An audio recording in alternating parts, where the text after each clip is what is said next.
The celebration has turned somber. The Hawkeyes seem to have cleared themselves a path to the national championship, but they couldn't clear the final obstacle. Good evening, I'm Andy Fales. That final obstacle was either the LSU Tigers or the officiating crew, depends on who you ask.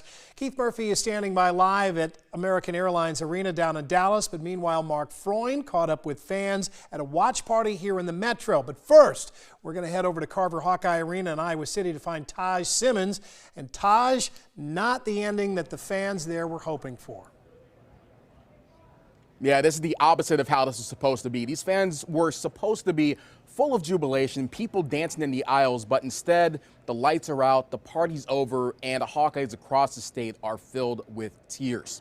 All that's left after this watch party are the memories of the first minutes of the game when the Carver Hawkeye crowd got loud.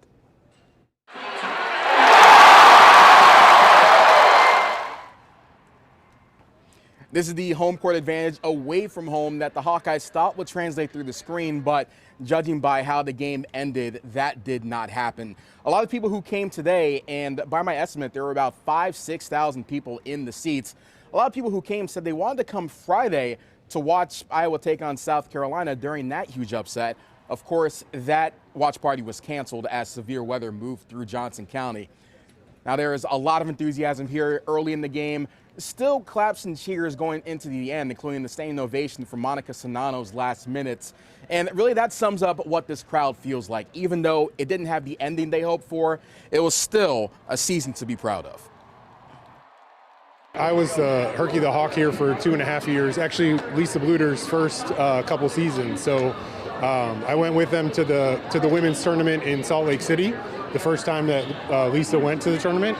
So going from just kind of starting out and getting the foundation built to now is really, truly amazing. For these girls to step up and do what they've done, not just this year, the last couple years, and the culture they've created and the inspiration they've created is just amazing.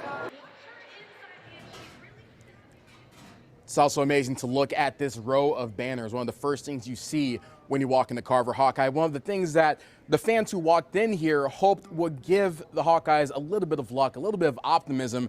They were favored going in. This crowd was as loud as can be, even though the arena was only about a third, halfway full. But that ending, not what they hoped for. They hoped for a story that they could tell their kids. Instead, this is going to be a tale that they hope to keep in the back of their memories and never bring back up again. Yeah, well, it was awfully tough, but still looked like a huge crowd there at Carver Hawkeye Arena.